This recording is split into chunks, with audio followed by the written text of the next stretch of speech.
सुप्रभातम। मैं पान Singh district PPSBMIC नामता कक्षा सप्तम विषय सामाजिक विषय उप विषय है भूगोल। इसमें प्रकरण चल रहा है आपका दूसरा पार्ट 2 भूगोल में दूसरा पार्ट, यानी आपका हमारी पृथ्वी के अंदर, यानी पृथ्वी के अंदर और बाहर क्या क्या चीज़ें पाई जाती हैं उसके बारे में ये चैप्टर है। अब ये है हमारी पृथ्वी, ये हमारी पृथ्वी है।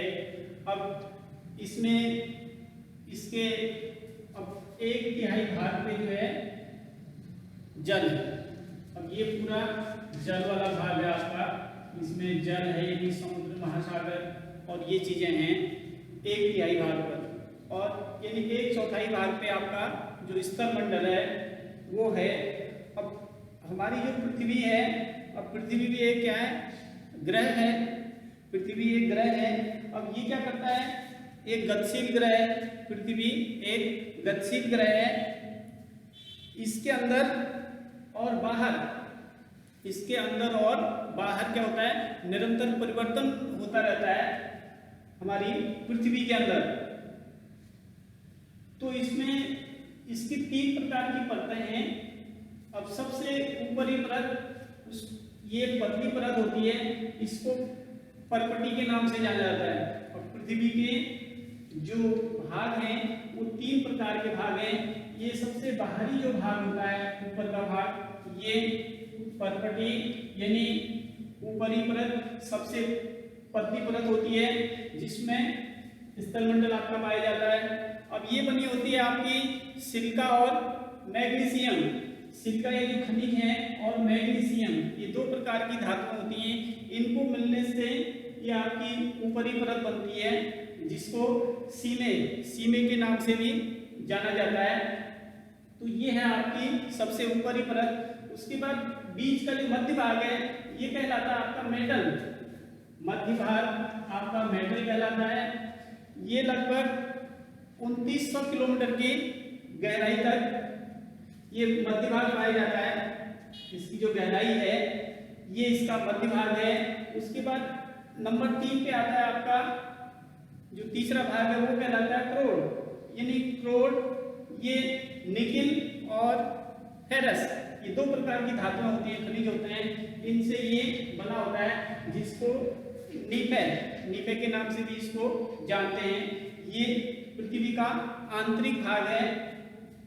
अब इसको भी 2 भागों में बांटा गया है। एक होता है आंतरिक क्रोड और दूसरा होता है बाहरी क्रोड। बाहरी क्रोड यानी इसके 2 भाग हैं, अंदर का भाग आंतरिक और इसके बाहर का वो बाहरी भाग कहलाता है। ये थी आपकी पृथ्वी की आंतरिक संरचना। इसके बाद आते हैं अब आपके शैल एवं खनिज। अब शैल एवं खनिज आपके पृथ्वी के बाहरी भाग में पाए जाते हैं। पृथ्वी का जो बाहरी भाग है, ऊपरी परत जिसको परपटी के नाम से भी जाना जाता है, ये आपका बाहरी भाग है। अब इसमें अनेक प्रकार के शैल पाए जाते हैं। अब जैसे शैल किसे कहेंगे, पृथ्वी की जो ऊपरी परत होती है उसमें अनेक प्रकार के खनिज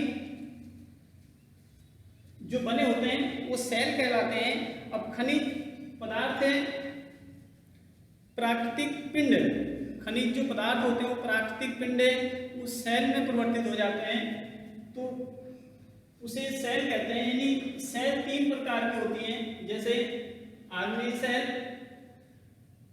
अवसादी शैल और कायांतरित शैल। अब ये 3 प्रकार की शैलें पाई जाती हैं। अब पहली आती है आपकी आग्नेय शैल। आग्नेय शैल ये लैटिन भाषा की जो इग्नियस शब्द है ये इस धातु से बना हुआ है।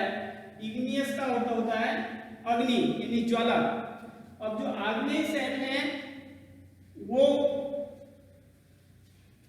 एक द्रवित मैग्मा होता है, द्रवित मैग्मा जिसको लावा कहते हैं। ज्वालामुखी विस्फोट से जो समुद्र में ज्वालामुखी उठते हैं उससे मैग्मा का निर्माण होता है, यानी ज्वालामुखी का निर्माण होता है। ज्वालामुखी के टूटने से जो लावा निकलता है उससे आग्नेय शैलों का निर्माण होता है। यह एक द्रवित मैग्मा होता है लावा, उससे आग्नेय शैलों का निर्माण होता है, जो बाद में ठंडा होने के बाद फिर आपका आग्नेय शैलों के रूप में यानी एक ठोस के रूप में वो परिवर्तित हो जाता है। उसके बाद आग्नेय शैलों के दो भेद हैं, दो प्रकार हैं। नंबर 1 है अंतर्वेदी शैल और दूसरा होता है बहिर्वेदी शैल। अब अंतर्वेदी शैल, अब जो आग्नेय शैलें हैं ये ज्वालामुखी विस्फोट से जो लावा निकलता है उससे आग्नेय शैलों का निर्माण होता है। अब अंतर्वेदी, अब जो द्रवित मैग्मा निकलता है उससे यानी पृथ्वी के अंदर का जो भाग होता है उसमें जो लावा निकलता है वो अंदर ही अंदर ठंडा हो जाता है। ठंडा होने के बाद वो ठोस रूप ले लेता है, इसीलिए इसको अंतर्वेदी शैल। और इसका दूसरा है बहिर्वेदी शैल। बहिर्वेदी शैल, अब इसमें बहिर्वेदी शैल ये जो मैग्मा है, जो द्रवित लावा है, वो ठंडा होने के बाद पृथ्वी की सतह पर आ जाता है। सतह में आकर के वो ठंडा होता है, तो इसीलिए उसको बहिर्वेदी शैल कहते हैं। जैसे इसके उदाहरण है जैसे बेसाल्ट। बेसाल्ट एक ऐसा खनिज है, ये बहिर्वेदी शैल के नाम से जाना जाता है। और जैसे ग्रेफाइट है, ये पृथ्वी के अंदर ही जो है ठंडा हो जाता है आंतरिक भाग में, इसीलिए इसको अंतर्वेदी, जैसे ग्रेफाइट, ये इसका उदाहरण है। उसके बाद आता है नंबर 2 अवसादी शैल। अवसादी शैल, अब जो द्रवित लावा है, मैग्मा है, वो टूट करके या लुढ़क करके या टकरा कर आपस में टकराने से उसके छोटे छोटे टुकड़े हो जाते हैं, तो वो अवसादी शैलों का रूप ले लेते हैं। जो द्रवित लावा है वो आपस में टकरा कर, टूट कर या लुढ़क कर छोटे छोटे टुकड़ों में उसका परिवर्तित हो जाना अवसादी शैल कहलाता है। जैसे बलुआ पत्थर है, रेत है, ये अवसादी शैल के उदाहरण हैं। उसके बाद तीसरा आता है आपका कायांतरित शैल। अब कायांतरित शैल किसे कहते हैं? अब जैसे कायांतरित शैल ये है जब आग्नेय और अवसादी शैलें तापमान में कमी और जो वायुदाब होता है, तापमान में उच्च ताप या उच्च दाब के कारण जब वो चट्टानें आपस में खिसकती हैं या टूटती हैं, तो उनसे कायांतरित शैलों का निर्माण हो जाता है। यानी वायुदाब अधिक होने से या कम होने से जो शैलें पिघलती हैं उससे कायांतरित शैलों का निर्माण हो जाता है। अब जैसे चूना पत्थर पिघल करके परिवर्तित होकर के ये संगमरमर में बदल जाता है। यानी चूना जो पत्थर है, इसमें जब परिवर्तन होता है तापमान में दाब बढ़ने के कारण या उसमें कमी होने के कारण, जो चूना पत्थर है वो संगमरमर में परिवर्तित हो जाता है। और उसके बाद चिकनी मिट्टी है ये स्लेटों में बदल जाती है। इस प्रकार से आपका ये दूसरा पार्ट था हमारी पृथ्वी के अंदर।